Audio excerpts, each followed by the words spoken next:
Olá, graça e paz, eu sou Luiz Oliveira e você está no canal Auxílio EBD.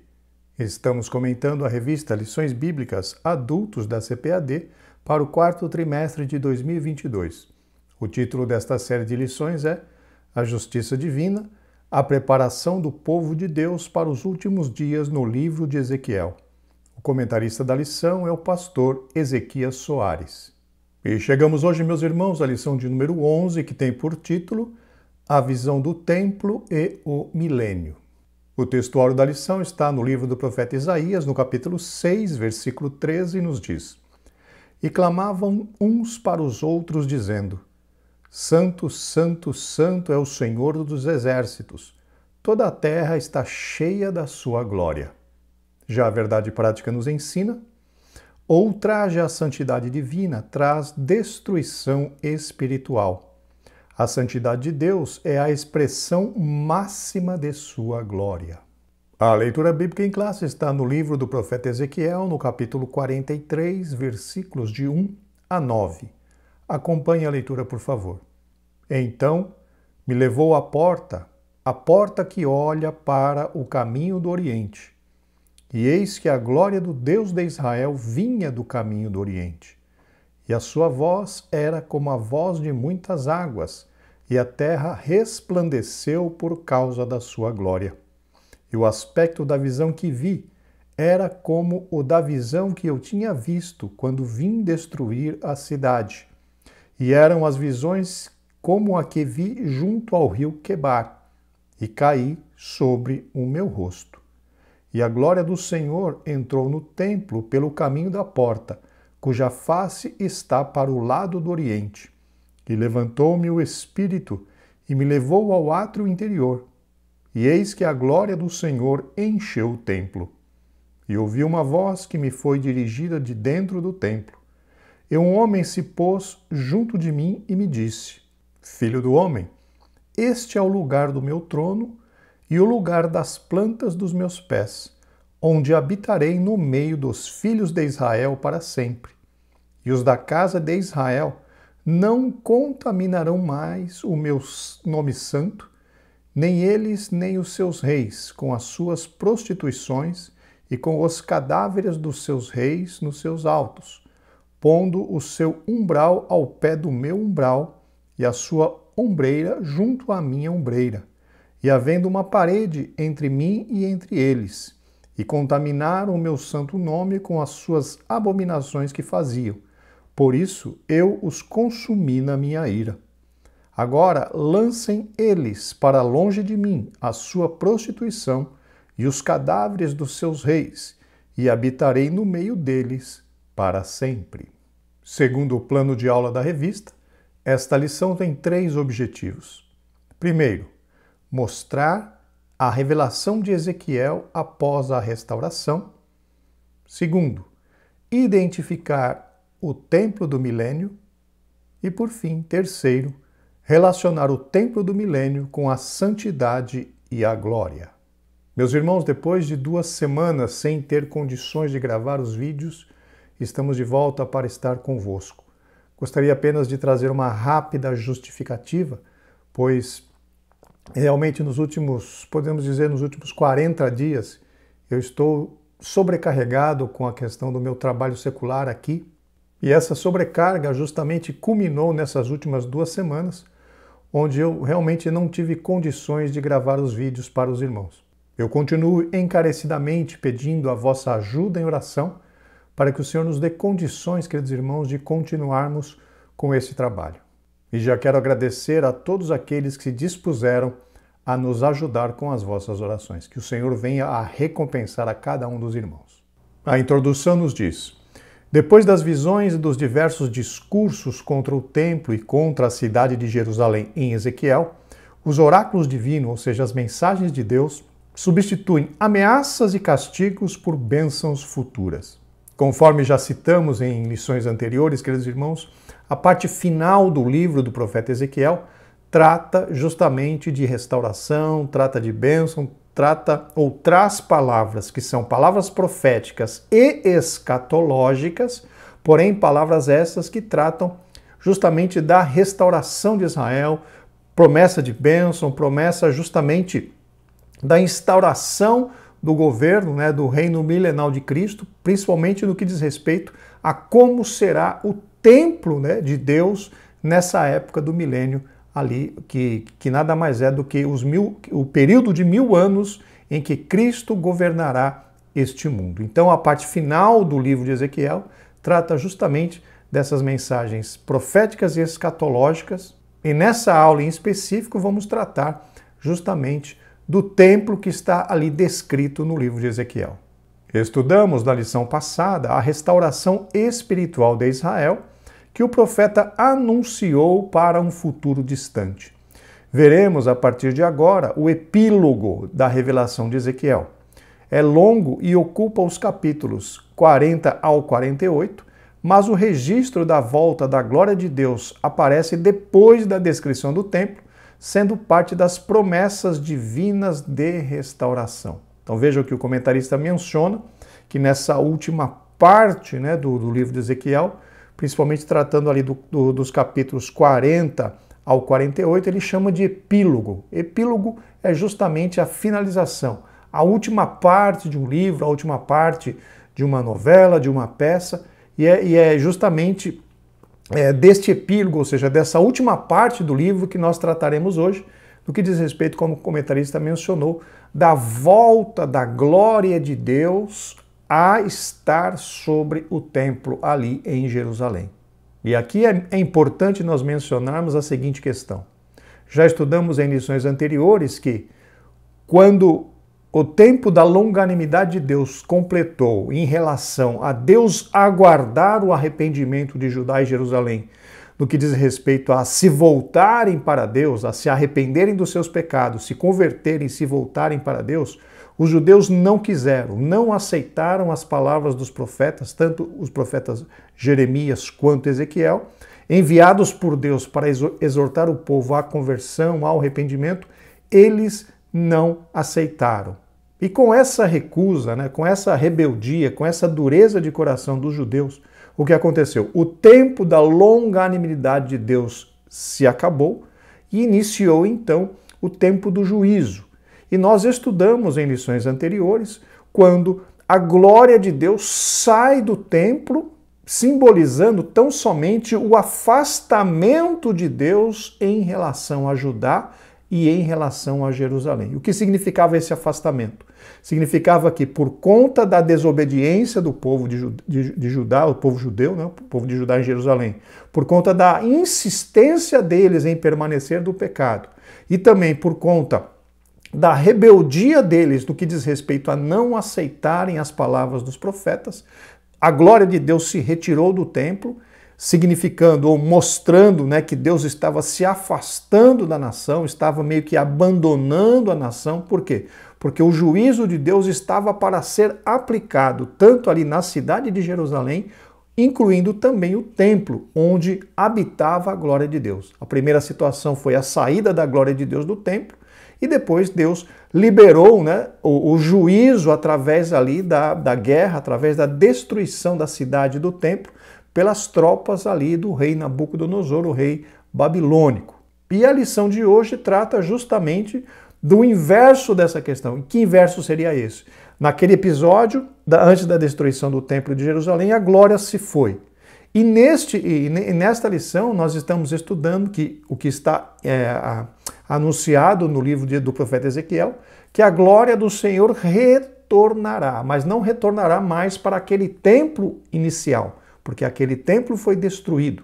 A glória do Senhor retornará para um novo templo, e justamente como veremos na lição, o templo que será usado, segundo o nosso comentarista, durante o milênio, durante o reino em que Cristo, o tempo em que Cristo reinará sobre a terra, o tempo de 1000 anos, que nós conhecemos como milênio. Então vejam, houve então no livro de Ezequiel a saída da glória de Deus por conta da rebeldia do povo, e depois o retorno da glória de Deus para o novo templo, o templo do milênio, mostrando então que há uma promessa de restauração do povo, há uma promessa do retorno da presença de Deus para habitar no meio do povo, justamente no templo ali do governo de Cristo, no tempo do milênio. Então esses temas são tratados ali no livro de Ezequiel, conforme nós já mencionamos, são temas escatológicos. Por quê? Porque eles tratam de acontecimentos do tempo do fim.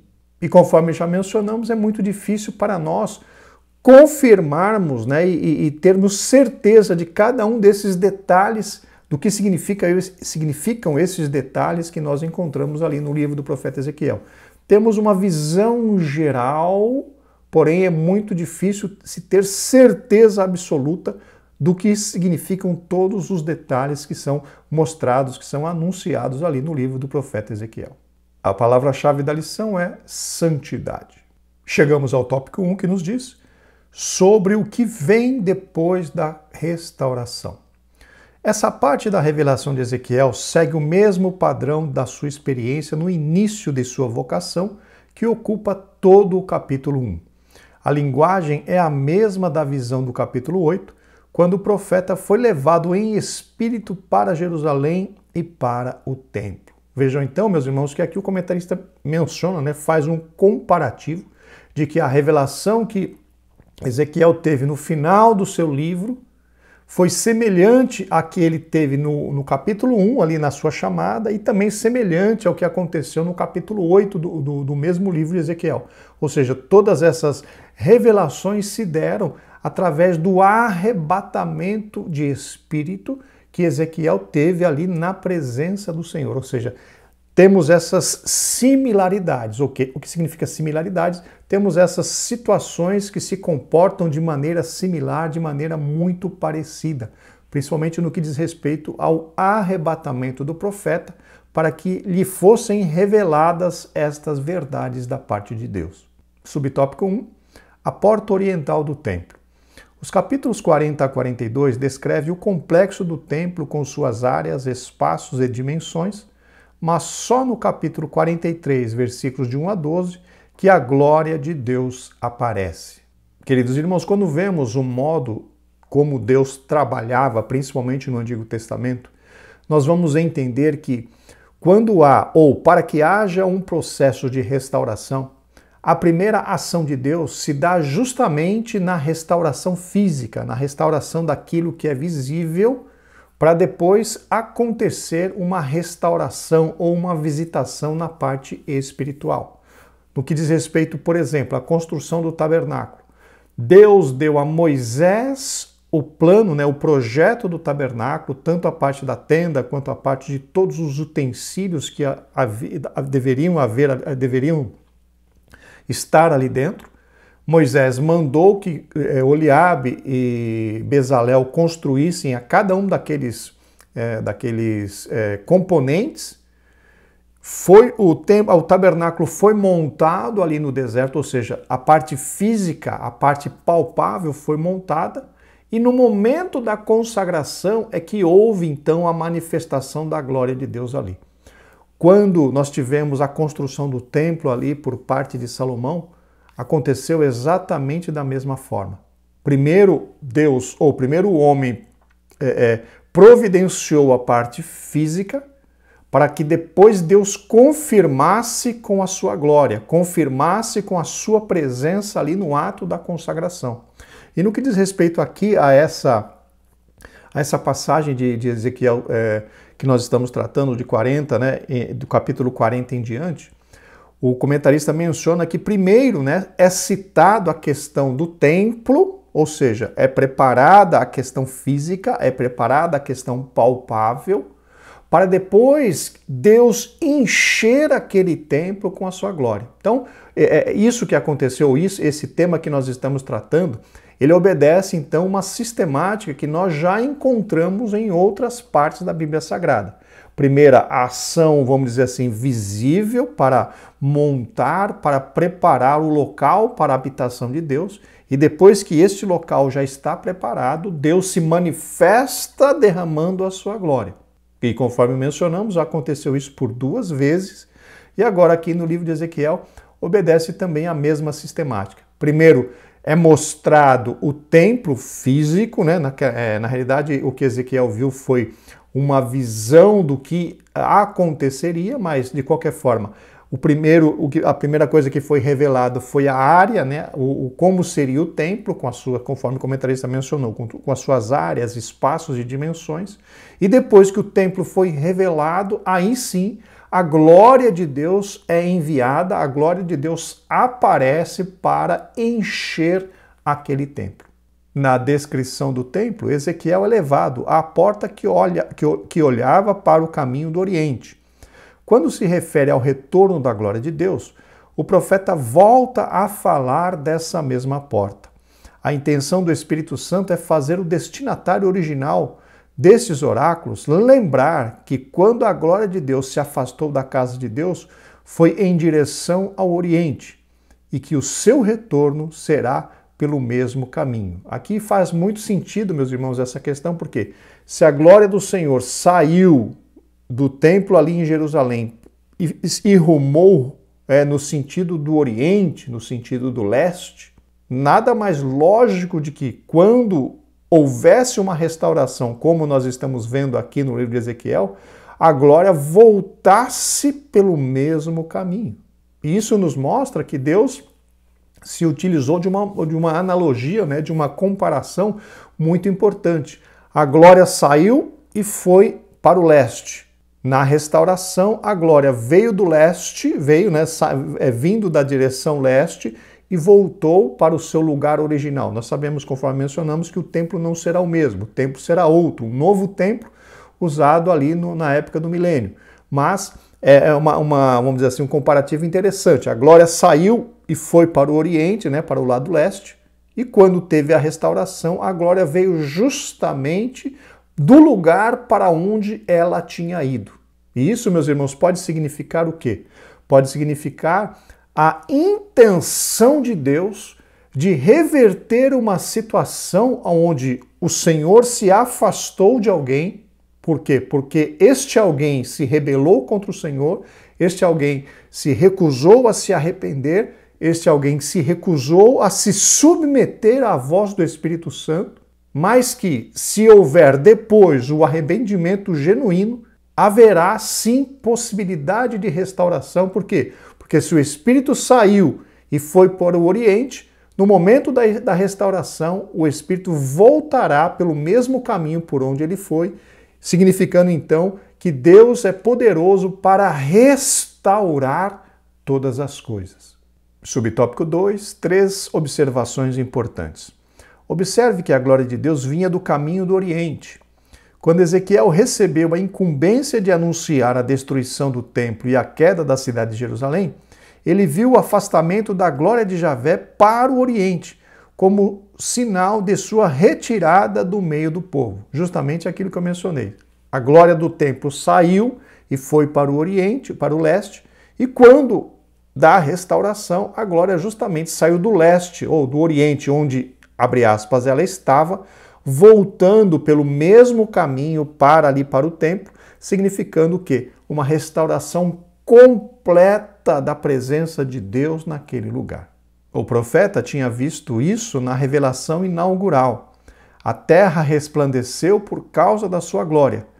Isso faz lembrar da visão do profeta Isaías.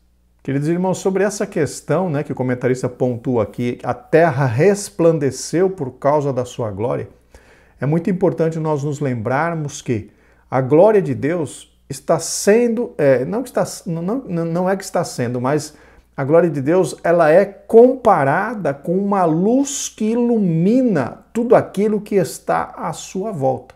Inclusive, nós vemos isso claramente ali no livro do Apocalipse. Vamos ler o que está ali. Apocalipse capítulo 21, versículo 23, na Almeida Revista e Corrigida.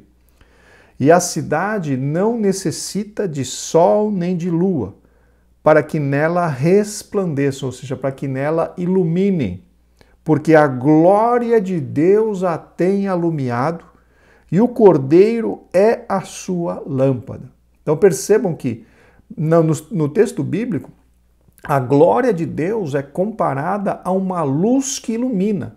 Tanto que nesse texto do Apocalipse nós vemos que ali na Nova Jerusalém nós não teremos necessidade de luz de sol nem luz da lua. Por quê? Porque a glória de Deus vai iluminar toda aquela cidade e juntamente também com a pessoa do Cordeiro. Quem é o Cordeiro? O Senhor Jesus Cristo. Tanto a glória de Deus quanto a glória do Cordeiro, elas iluminarão toda a cidade santa, não necessitando então de luz natural. Natural, a gente chama luz natural, seria a luz do sol, né? A luz da lua. Nós não precisaremos disso lá, por quê? Porque a glória de Deus, a glória do Cordeiro vão iluminar toda aquela cidade. Então que fique claro que muitas vezes quando nós tratamos da glória de Deus, estamos nos referindo a uma luz que ilumina tudo aquilo que está em volta daquele ambiente, em volta daquele local.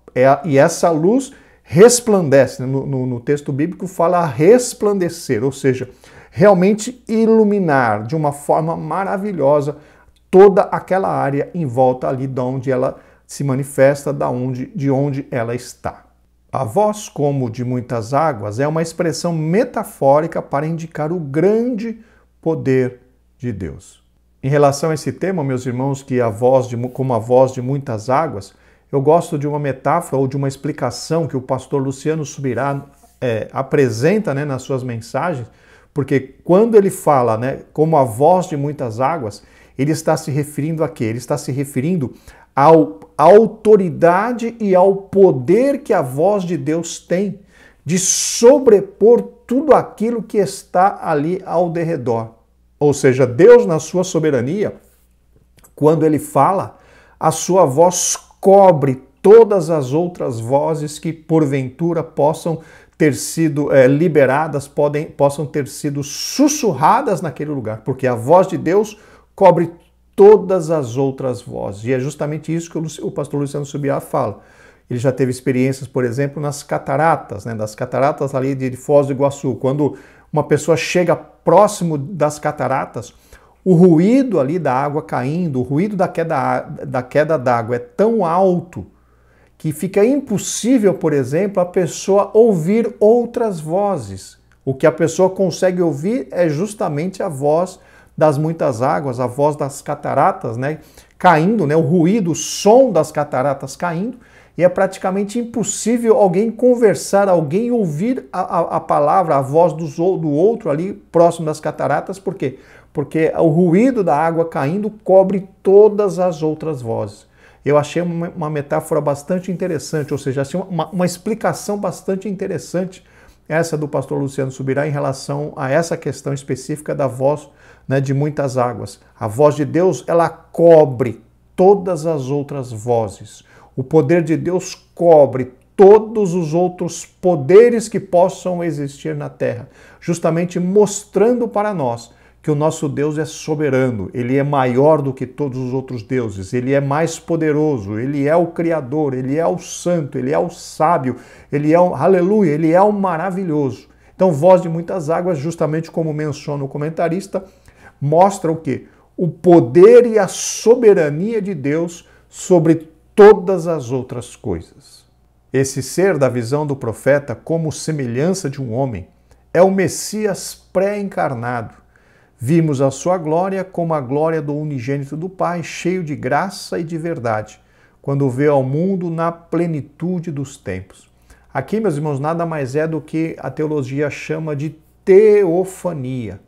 A aparição do Senhor Jesus Cristo na forma, entre aspas, do anjo do Senhor, a teologia chama de teofania, que é justamente essa manifestação do Senhor em forma humana. E quando olhamos para as Escrituras, nós vemos vários e vários exemplos dessa questão da manifestação da teofania, notadamente quando é mencionado o anjo do Senhor. Um texto que podemos citar, por exemplo, seria o texto ali de Juízes, no capítulo 13, versículo 15 a 18, vamos ler na Almeida, Revista e Corrigida. Então Manoá disse ao anjo do Senhor, perceba, Manoá disse ao anjo do Senhor, ora, deixa que te detenhamos e te preparemos um cabrito. Porém o anjo do Senhor disse a Manoá, ainda que me detenhas, não comerei o teu pão. E se fizeres holocausto, o oferecerás ao Senhor. Porque não sabia Manoá que fosse o anjo do Senhor. E disse Manoá ao anjo do Senhor, qual é o teu nome? Para que quando se cumprir a tua palavra te honremos? E o anjo do Senhor lhe disse: Por que perguntas assim pelo meu nome, visto que é maravilhoso? Vejam, meus irmãos, o anjo do Senhor dizendo para Manoá que o nome dele era maravilhoso. Mas nós conhecemos ali do profeta Isaías, do livro do profeta Isaías, a quem esse nome se refere. Maravilhoso Conselheiro, Deus Forte, Pai da Eternidade, Príncipe da Paz. Esse nome se refere ao nosso Senhor Jesus Cristo. E aqui o anjo do Senhor falando para Manoá que o nome do anjo, o nome dele era maravilhoso. Voltemos a ler. E o anjo do Senhor lhe disse: Por que perguntas assim pelo meu nome, visto que é maravilhoso? Vejam então uma ligação direta. Anjo do Senhor com o maravilhoso citado ali, maravilhoso Conselheiro, Deus Forte, Pai da Eternidade, Príncipe da Paz, citado ali por Isaías, se referindo diretamente ao Cristo. Então nós vemos aqui uma, abre aspas, uma comprovação de que realmente a teofania, ou na teofania, né, que é a aparição de Cristo Jesus de forma visível, normalmente era o Senhor quem aparecia ali. Temos também outras situações em que outros anjos apareceram, mas eram anjos de um menor escalão, menor que eu digo, que não era o Senhor. Por exemplo, ali nos anjos que no anjo que aparece ali para Daniel, ali é citado o nome do anjo. Então ali não era o Senhor, não era uma teofania, ali realmente era um anjo propriamente dito. Mas no caso, quando a Bíblia menciona anjo do Senhor, normalmente está se referindo ao Senhor ali aparecendo de forma visível para os homens. Subtópico 3, as reminiscências. A comunicação profética e a estrutura dos discursos continuam na mesma forma da atividade profética de antes, ou seja, o profeta é levado em espírito. Meus irmãos, reminiscência, que o comentarista menciona aqui, significa a reprodução de uma ação já praticada. É justamente o que o comentarista explicou aqui, né? A comunicação profética e a estrutura dos discursos continuam da mesma forma da atividade profética de antes. Ou seja, assim como Deus se revelou para Ezequiel no capítulo 1, depois no capítulo 8, ele está se revelando também no capítulo 40. Através do quê? Através do arrebatamento do profeta em espírito. Ezequiel compara esta visão como a de sua primeira experiência como profeta, conforme nós já mencionamos. Pelo menos três situações que se repetiram, capítulo 1 de Ezequiel, capítulo 8 e também ali no capítulo 40.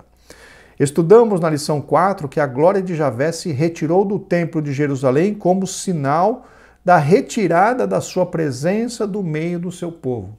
Também já mencionamos a respeito disso.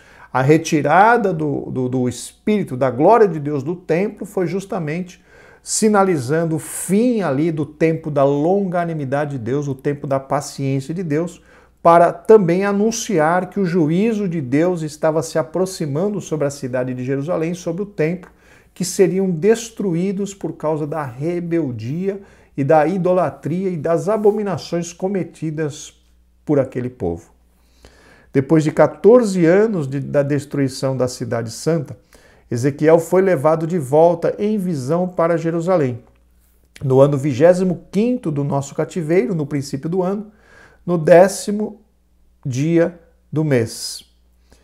Estamos falando de 28 de abril de 572 ou 573 a.C. Essa revelação escatológica, essa revelação é escatológica, não é para o contexto histórico em que vivia o profeta. Aqui, meus irmãos, o comentarista trata, né, dessa datação, ele dá uma data, dá um período em que a mensagem, né, foi revelada a Ezequiel, justamente o comentarista apontando que foi depois de 25 anos de cativeiro. E o que podemos interpretar a respeito disso, por que 25 anos?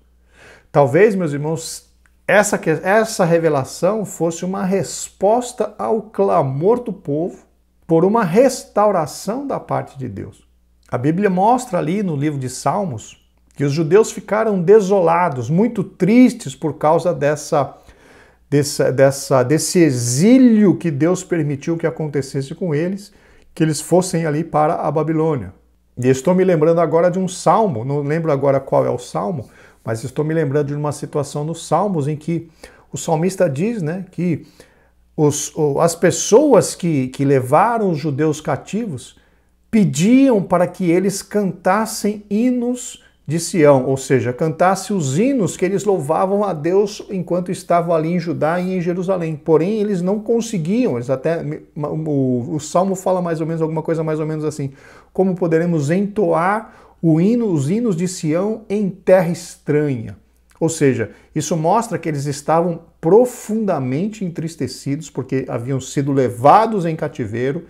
Jerusalém e Judá, Jerusalém e o templo haviam sido destruídos, ou seja, eles haviam perdido toda a sua referência espiritual, eles tinham perdido toda a sua referência como povo, porque a cidade onde habitava a presença de Deus, porque havia o templo do Senhor ali e a glória do Senhor estava ali, tudo isso havia sido destruído, não havia ficado nada naquele lugar. Ou seja, eles perderam completamente a referência. E ainda chegando ali em terra estranha, os seus algozes, né, aqueles que os capturaram, aqueles que os levaram presos para uma terra estranha, pediam para que eles louvassem a Deus, né, cantassem para eles algum dos hinos que eles cantavam ali em Sião. E eles disseram: não consigo, não posso louvar a Deus, entoar os hinos de Sião em terra estranha. Então vejam que isso nos mostra, meus irmãos, que eles estavam profundamente entristecidos com essa situação do cativeiro. Porém, era o que? O cativeiro era nada mais nada menos do que o resultado da sua rebeldia, a colheita que eles tiveram que ter por conta da sua desobediência em relação à palavra de Deus, em relação aos mandamentos que Deus havia dado para eles.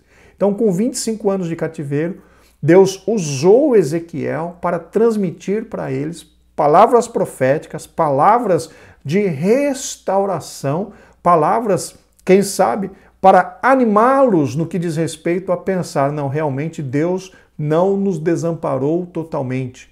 Mesmo que nós estejamos aqui numa situação de escravidão, mesmo que nós estejamos aqui numa situação de exílio, nós temos uma promessa de Deus de restauração. Nós temos, aleluia, uma promessa de que Deus chegará o dia onde Deus restaurará a nossa posição como antes, louvado seja o nome do Senhor. E fora essa promessa, né, da restauração do templo, que, conforme nós já vimos, nós já lemos, é uma previsão, uma profecia escatológica que vai se cumprir no futuro, e ainda não chegou esse futuro, ainda nós não estamos vivendo nesse período. Havia ainda a promessa que Deus usou Jeremias, de que o cativeiro se estenderia por 70 anos. Então eles estavam ali com 25 anos no cativeiro quando veio essa promessa de restauração através de Ezequiel, mas eles teriam ainda que suportar mais 45 anos de exílio, que era justamente o período ali da sua colheita, da colheita por conta da sua desobediência aos mandamentos de Deus. E conforme nós encontramos, se eu não me engano, em 2 Crônicas, estes 70 anos de exílio foram justamente os anos necessários para que a terra ali de Judá pudesse descansar dos seus sábados. Nós já tratamos disso em lições anteriores.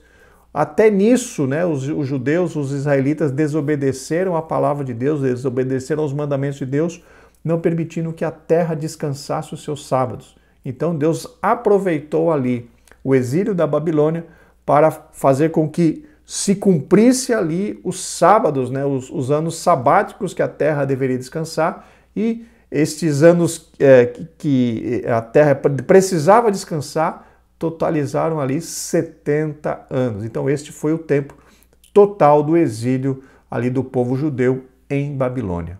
Chegamos agora ao tópico 2, o templo do milênio. Há um contraste entre o que o profeta viu quando foi levado em visão ao templo de Jerusalém e o que ele vê nessa última visão. Queridos irmãos, este contraste se deu, né, em relação ao que Ezequiel viu, porque os templos eram diferentes. O templo que Ezequiel viu lá em Jerusalém, com aquelas abominações, era o templo ainda de Salomão. Porém, o templo que Ezequiel viu ali no capítulo 40 em diante é justamente um templo completamente diferente, que seria, conforme o comentarista mencionou, é o templo que terá ali em Jerusalém na época do milênio. Duas coisas completamente diferentes. Por isso, então, que o comentarista menciona, né, que a visão do templo que Ezequiel teve é muito diferente daquele templo que havia sido ali construído por Salomão em Jerusalém. Ezequiel não foi o único profeta a mencionar a referida casa, mas é o único a descrever o complexo do templo com uma abundância de detalhes. Quando nós lemos, meus irmãos, essa questão da descrição do que tem no deste novo templo do milênio ali no livro de Ezequiel, nós vemos que a quantidade de detalhes é elevadíssima, é muito detalhe. Detalhes de dimensões, detalhes do que vai haver ali no templo, de compartimentos e tudo mais, que são muito diferentes daquele templo que foi construído por Salomão ali em Jerusalém. Subtópico 1, um templo diferente. Que templo é esse? Não aparecem nele peças e utensílios próprios do tabernáculo e do templo de Salomão. Podemos enumerar alguns, como a Arca da Aliança, o altar de ouro do incenso, o candelabro ou castiçal, a mesa dos pães da proposição. Comparado com o que se conhece da casa de Deus em Jerusalém e do tabernáculo, pode-se dizer que é um templo atípico, ou seja, diferente. Conforme mencionamos, esse novo templo do milênio será bem diferente daquele templo que foi construído ali por Salomão em Jerusalém, que por sua vez que já era diferente do tabernáculo ali construído por Moisés no deserto. Na realidade, entre o tabernáculo e o templo havia muitas semelhanças entre os dois. Porém, esse templo do milênio é muitíssimo diferente tanto do templo e também do tabernáculo. E aqui o comentarista menciona, né, que não é, vamos dizer assim, não são citadas estes componentes, né, que havia tanto no templo quanto ali no tabernáculo, eles não são citados ali, a existência deles ali no novo templo, no templo do milênio. Visto que o tabernáculo e o templo, com toda a sua estrutura de funcionamento, rituais, peças e sacerdotes, apontavam para Cristo, e tudo isso se cumpriu nele. Por essa razão, não haverá necessidade desses rituais no milênio. Aqui, meus irmãos, o comentarista já menciona para nós algo que já está, vamos dizer assim, no nosso entendimento. Quem estuda a Bíblia sabe que tudo aquilo que está relacionado ao tabernáculo, ao templo, todos aqueles rituais, eles apontavam, né, diretamente para a pessoa e para a obra que Cristo realizou ali na cruz do Calvário. Então nós que eu digo, a teologia, e todos nós acreditamos então que tudo aquilo que representavam aqueles rituais, tudo aquilo foi cumprido quando Cristo se apresentou, quando Cristo veio no seu ministério terreno e se ofereceu em sacrifício para nos resgatar. Então nós vemos que no nosso entendimento hoje não há mais necessidade de sacrifícios, não há mais necessidade dos rituais que eram exigidos pela lei ali no Antigo Testamento, tão somente porque Cristo cumpriu toda a lei. Cristo cumpriu todas as necessidades sacrificiais. Inclusive o escritor aos Hebreus fala isso, né, que ele se ofereceu a si mesmo como um sacrifício perfeito e esse sacrifício foi feito de uma vez por todas, ou seja, um sacrifício perfeito que não precisa de repetição. Isso é o que nós entendemos, isso é o que nós pregamos, isso é o que nós ensinamos hoje como cristãos, principalmente cristãos assembleanos. Porém, nós veremos na lição que tem alguns pontos que são bastante, vamos dizer assim, desconcertantes para nós em relação a isso que nós acreditamos. Eu não estou dizendo que isso que nós acreditamos está errado.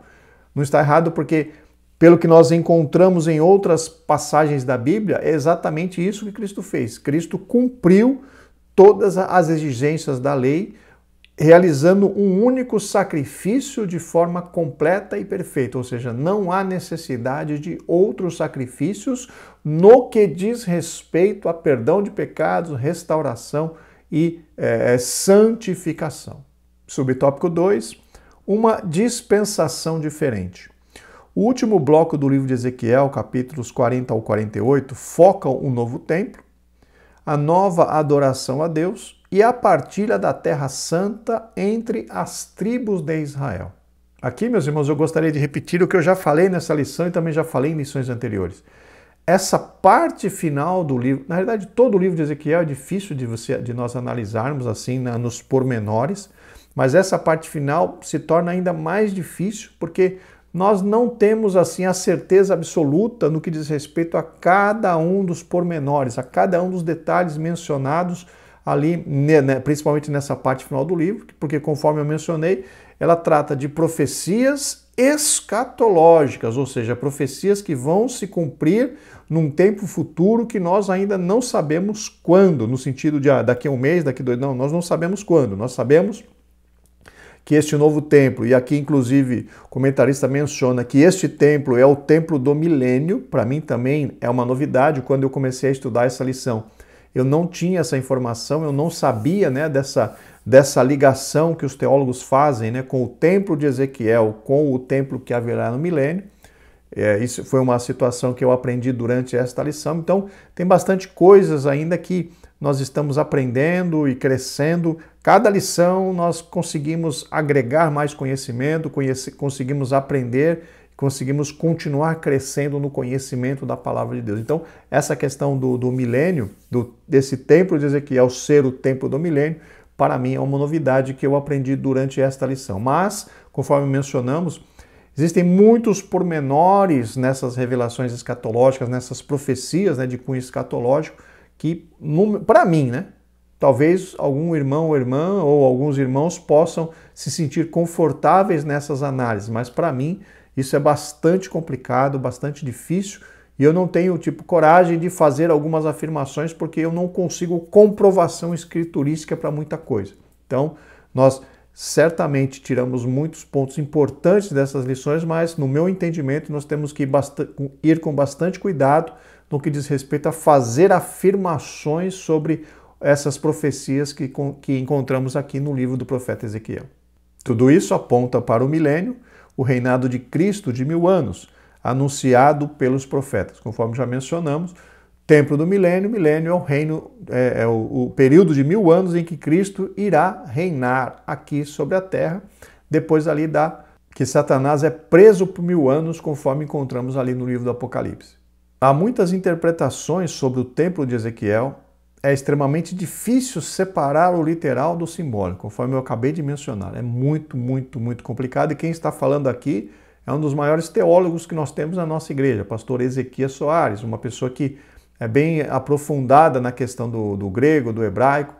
E para ele está difícil, imagina para nós, queridos irmãos. Imagine para nós falar com propriedade, afirmar coisas com propriedade a respeito desse livro que é tão difícil de ser analisado. Sabemos que este é o templo do milênio, mas como Jesus já foi sacrificado por nós, seria necessário sacrifícios de animais. Aqui, meus irmãos, é um ponto, conforme eu já mencionei há pouco, um ponto que traz um pouco vamos dizer assim, nos tira um pouco da nossa zona de conforto no que diz respeito à interpretação. Por quê?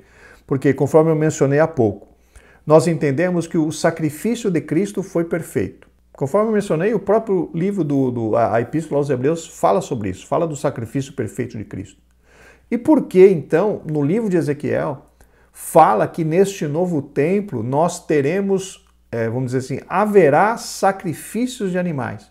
Por que, então, que nesse templo que supostamente é do milênio, conforme eu mencionei, o comentarista está afirmando isso, eu estou aprendendo isso nesta lição, mas esse é um ponto que levanta algumas, não vou dizer uma dúvida, mas algumas coisas que não estão assim perfeitamente encaixadas na situação. É justamente essa questão da existência de sacrifícios. Vamos ler esse texto que fala de sacrifícios.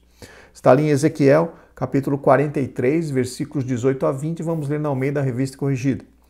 E me disse, filho do homem, assim diz o Senhor Jeová, estes são os estatutos do altar no dia em que o farão para oferecerem sobre ele holocaustos e para espalharem sobre ele sangue. E os sacerdotes levitas, que são da semente de Zadok, que se chegam a mim, diz o Senhor Jeová, para me servirem, darás um bezerro para expiação do pecado, e tomarás do seu sangue, e o porás sobre os 4 ângulos, e nas 4 esquinas da listra e no contorno ao redor. Assim farás a purificação e a expiação. Vejam então, meus irmãos, que aqui está falando que haverá um bezerro para a expiação do pecado. Isso não faz sentido nenhum no que diz respeito a... aqui eu não estou querendo, vamos dizer assim, desmerecer o que o comentarista está afirmando, que este templo é o do milênio. De forma nenhuma. Eu só aqui estou querendo trazer para os irmãos um ponto, não um ponto de discussão, mas pelo menos um ponto de meditação. Nós sabemos, com certeza, a Bíblia fala que o sacrifício de Cristo foi perfeito. Ou seja, não é mais necessário se fazer sacrifício para perdão de pecados, porque o sangue de Cristo Jesus nos purifica de todo pecado.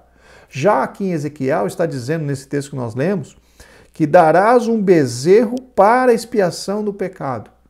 Notem então, meus irmãos, que como que no milênio será necessário sacrificar bezerro para perdão, para expiação de pecado? Notem, não faz muito sentido essa questão. Mas conforme eu já falei e vou repetir, eu não quero aqui desmerecer a posição do comentarista, que afirma que esse templo é o do milênio. Mas vocês percebem que não faz muito sentido esse tipo de coisa? Se o sacrifício de Cristo foi perfeito, é perfeito, e através do seu sacrifício nós fomos perdoados dos nossos pecados, por que aqui em Ezequiel 38, Ezequiel 43, por que é necessário sacrificar um bezerro para a expiação do pecado? Não faz sentido. Não faz sentido nenhum. E eu não quero aqui afirmar que então que este templo não é o do milênio. Não vou fazer isso. Eu não tenho condições disso. Mas essa questão desses versículos não vou dizer que me confundiram, mas me deixaram assim com uma interrogação na cabeça. Será realmente que este templo de Ezequiel é o templo do milênio?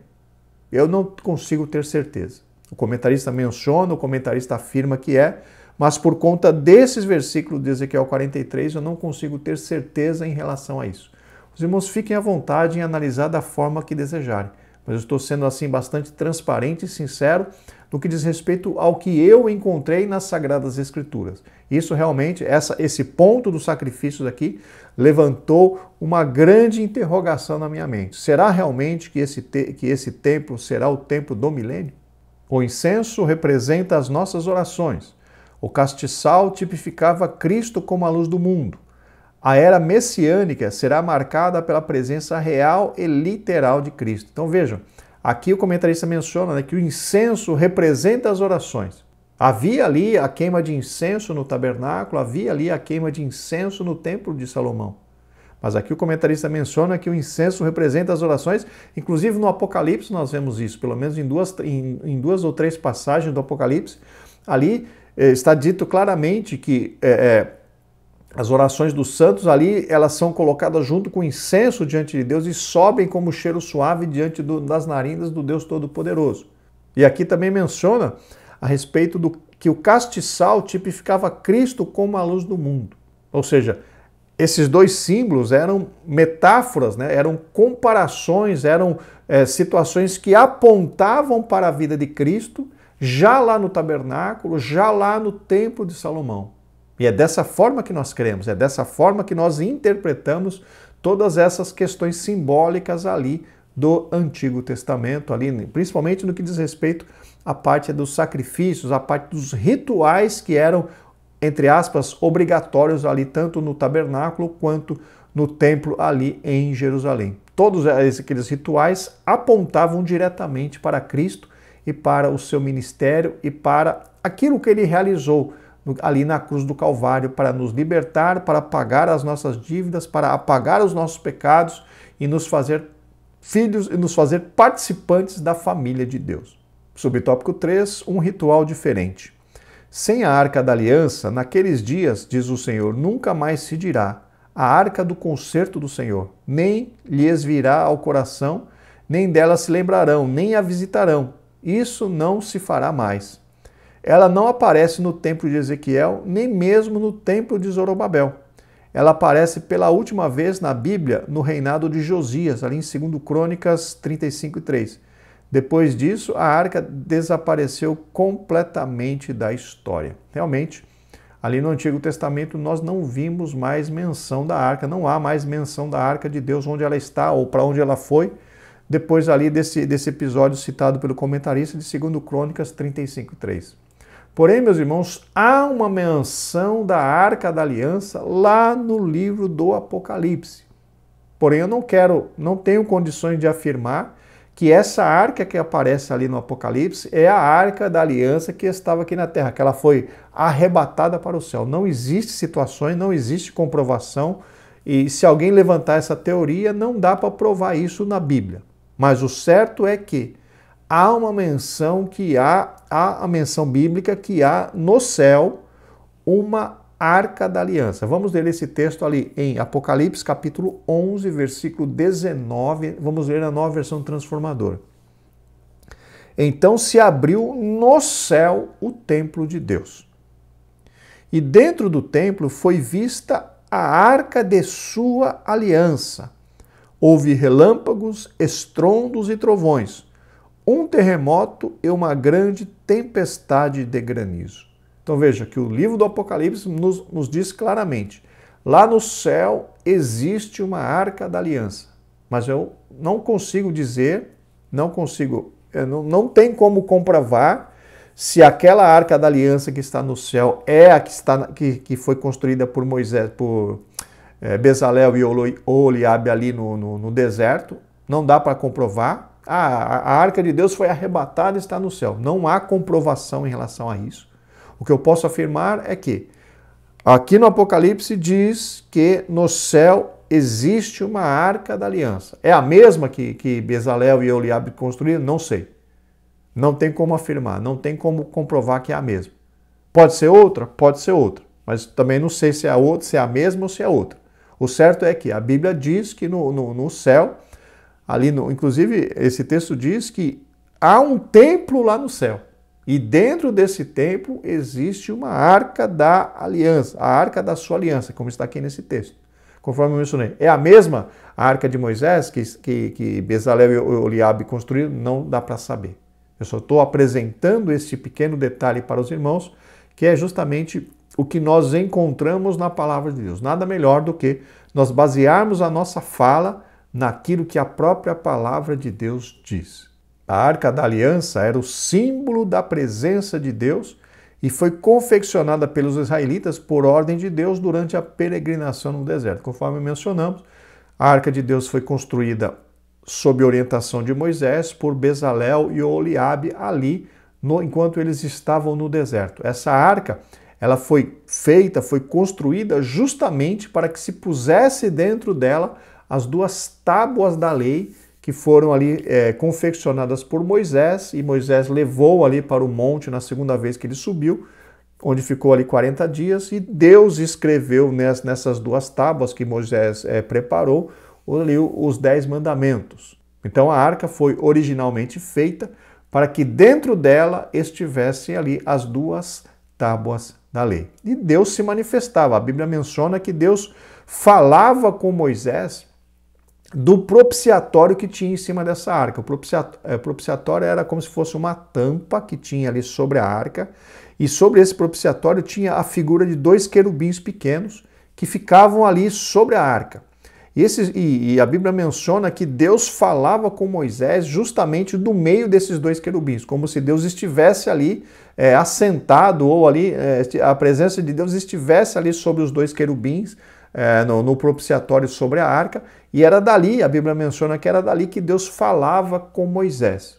E daí então, meus irmãos, tiramos esse conceito, né, de que a arca de Deus representava a presença de Deus no meio do seu povo. Tanto porque Deus falava com Moisés através do propiciatório, como também pela presença das tábuas da lei ali dentro daquela arca. Subtópico 4, como explicar os sacrifícios no milênio, justamente o que nós acabamos de mencionar há pouco.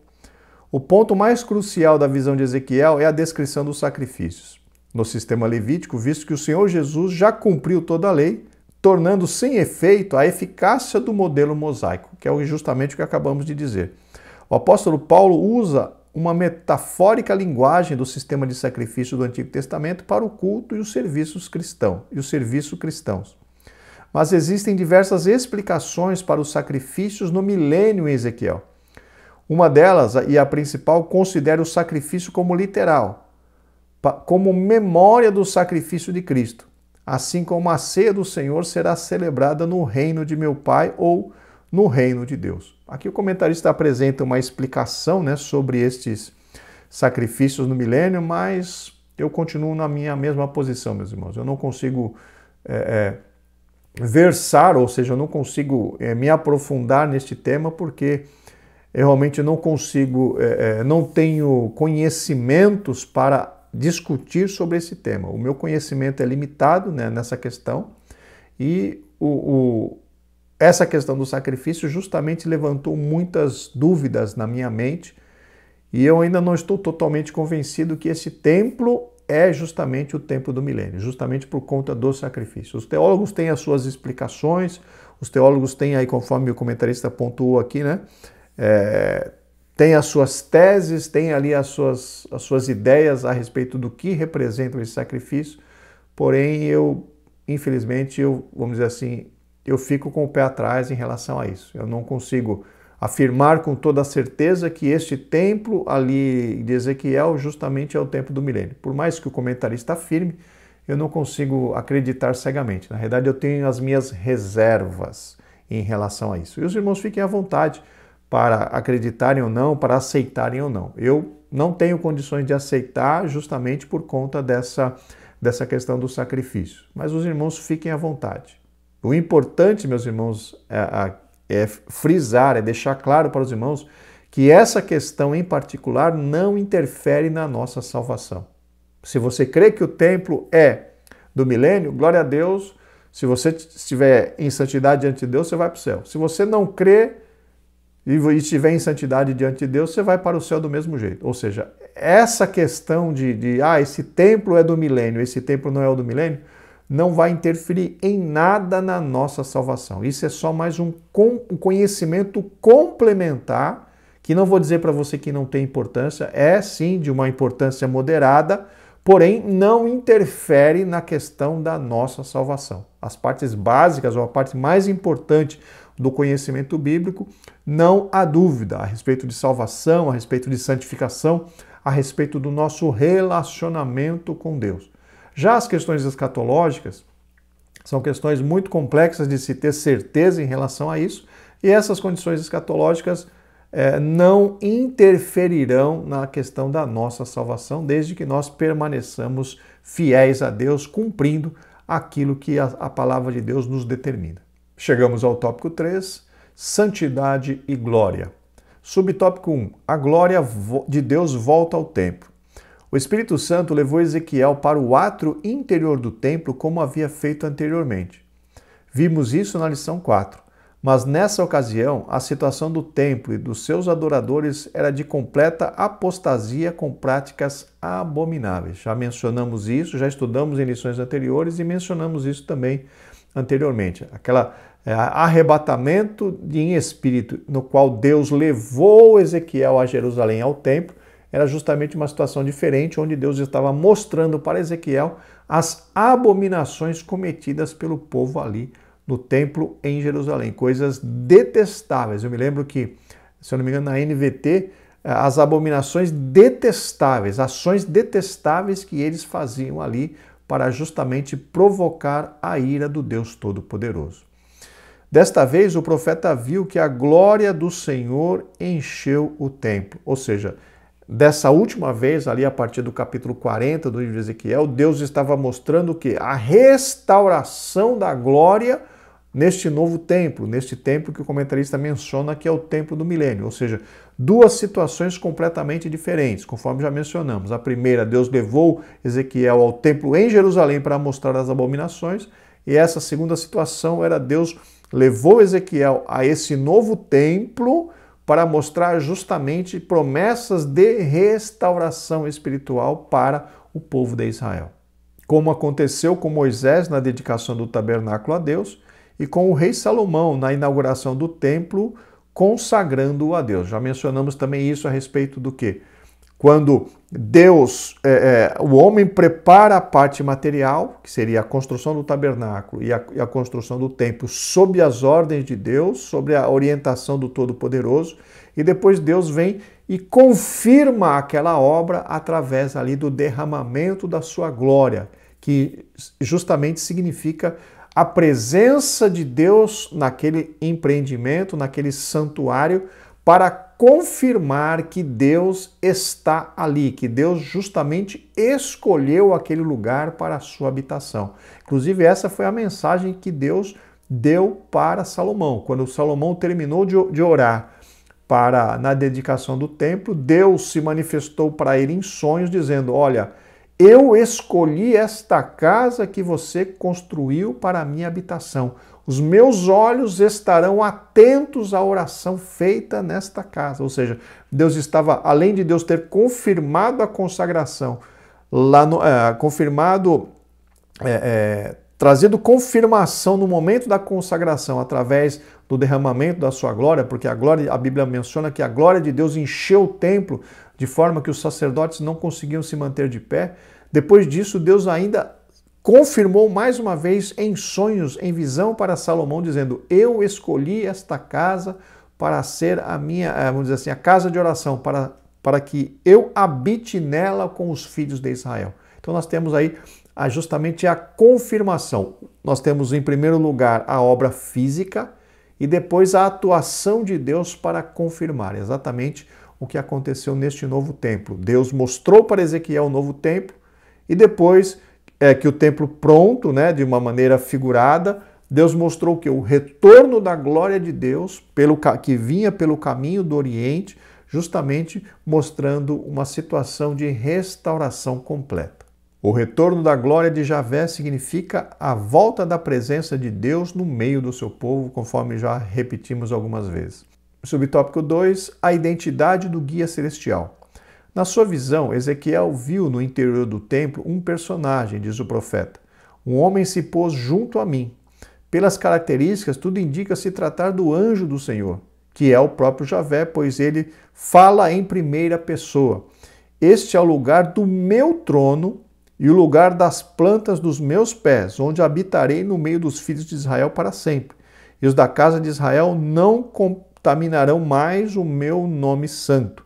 Como na revelação a Moisés no Sinai, a manifestação do anjo do Senhor. Aqui é mais uma confirmação a respeito da questão da teofania, quando Deus, na verdade Cristo Jesus, se apresenta para o povo de uma forma visível. E aqui, conforme o comentarista mencionou, o que comprova que era o anjo do Senhor é que aquela personagem que estava ali perto de Ezequiel usou as palavras como se ele fosse o próprio Deus mencionando, dizendo, este é o lugar do meu trono e o lugar das plantas dos meus pés, onde habitarei no meio dos filhos de Israel para sempre. Veja, a personagem que estava próximo de Ezequiel estava falando em primeira pessoa. É o meu trono, eu habitarei. Ou seja, ali não há como negar que era realmente a presença do Senhor. Esse anjo do Senhor era mesmo o Senhor se apresentando ali.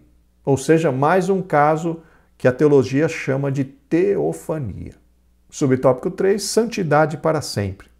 Assim como a idolatria foi erradicada definitivamente do meio do povo de Israel durante o exílio na Babilônia, do mesmo modo, todas as abominações e prostituição desaparecerão do meio do povo. Será o lugar do trono de Deus e da planta dos seus pés. Aqui o comentarista está mencionando a respeito do milênio, onde o Senhor Jesus Cristo vai reinar por 1000 anos. E não apenas, nós teremos no milênio, meus irmãos, não apenas essa questão da erradicação da idolatria e do pecado e da prostituição, mas teremos muitas mudanças, inclusive na natureza.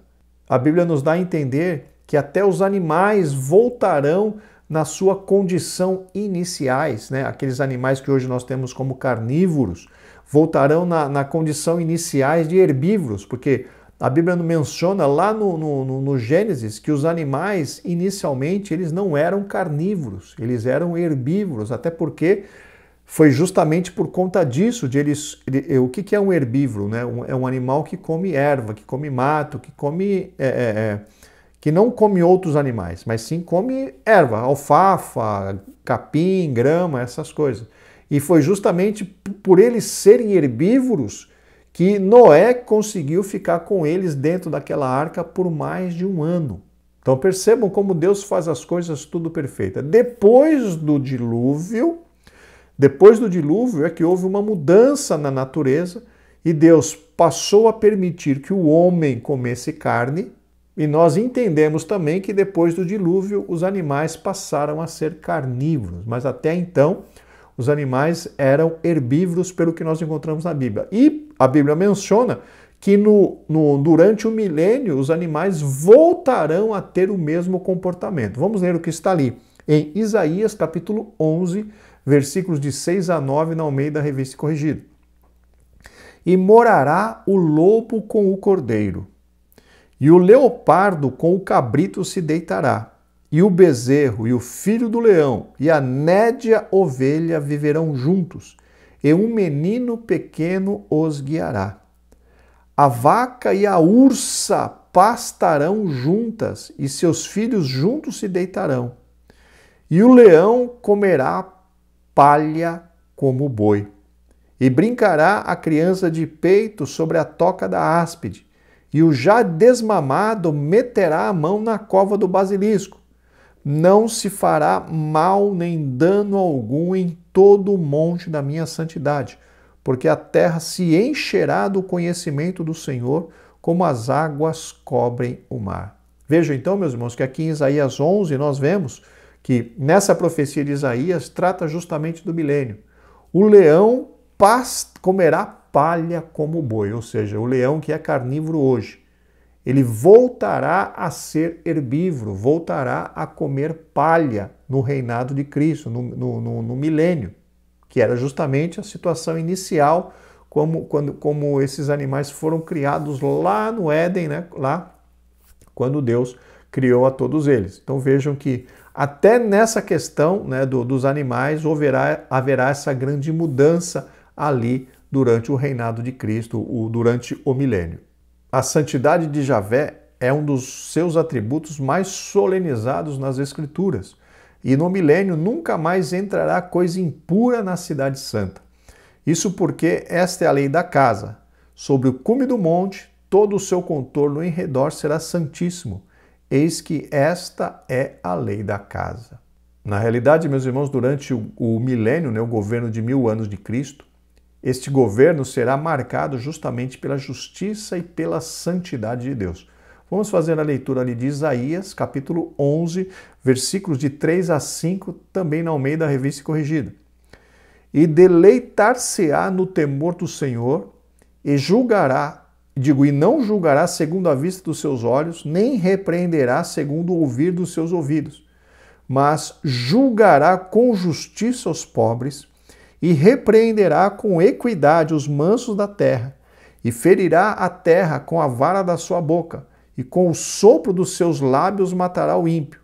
E a justiça será o cinto dos seus lombos, e a verdade o cinto dos seus rins. Então vejam que esse texto de Isaías, né, 11, do 3 ao 5, é o texto que antecede aquele texto que nós lemos há pouco, que fala a respeito do boi comendo palha, né, do leão comendo palha junto com o boi. Então percebam que ali o capítulo 11 de Isaías então trata do governo do milênio, né, do reinado de Cristo, do período do milênio, que é o reinado de Cristo por 1000 anos, e fala então da primeira parte, que é justamente essa, que a justiça será o cinto dos seus lombos e a verdade o cinto dos seus rins, justamente mostrando que o governo de Cristo será justamente um governo que primará pela justiça e pela demonstração da santidade de Deus. E depois, ali na sequência dos versículos que nós lemos, as mudanças que serão efetuadas ali na natureza. Queridos irmãos, estamos chegando ao final de mais uma dificílima lição, mas acredito que tenhamos trilhado aí um caminho interessante, um caminho que possa tornar a sua aula minimamente agradável e que faça sentido para os seus alunos. Ainda existem muitos pontos obscuros na lição, né? Muitas interrogações, principalmente naquilo que eu mencionei para vocês. Será realmente que esse templo é o do milênio? Não consigo ter certeza a esse respeito, mas eu creio que cada um dos irmãos tenha a maturidade suficiente para decidir o que fazer antes, né, de chegar para falar com os seus alunos, mas acredito que eu tenha de alguma forma conseguido ajudar os irmãos no entendimento e também na preparação da sua lição para domingo agora. Vamos então para a conclusão. O chamado de Ezequiel para o ministério dos profetas aconteceu pela visão da glória de Deus. É assim que o livro começa, cuja visão ocupa todo o capítulo 1. Outra vez ele foi levado em visão para Jerusalém, quando testemunhou as abominações no interior do templo, razão pela qual a casa de Deus foi destruída. O retorno da glória de Deus acontece depois da restauração espiritual de Israel no novo templo, que Deus mostrou a Ezequiel em visão. Queridos, mais uma vez eu gostaria de solicitar, de pedir encarecidamente o seu apoio e oração para que o Senhor nos ajude a nós continuarmos, né, nesse ministério. Conforme eu mencionei, temos trabalhado muito, mas acredito que no começo do ano que vem as coisas vão estar normalizadas e conseguiremos estar com os irmãos todas as semanas, como viemos fazendo aí durante bastante tempo. Que a graça de Deus esteja sobre cada um dos irmãos e mais uma vez eu agradeço por todo o apoio que cada um de vocês tem dado a nosso humilde trabalho. Graça e paz, e se Deus permitir, estaremos de volta para comentar a penúltima lição desse trimestre, a lição de número 12. Que Deus abençoe, a paz do Senhor.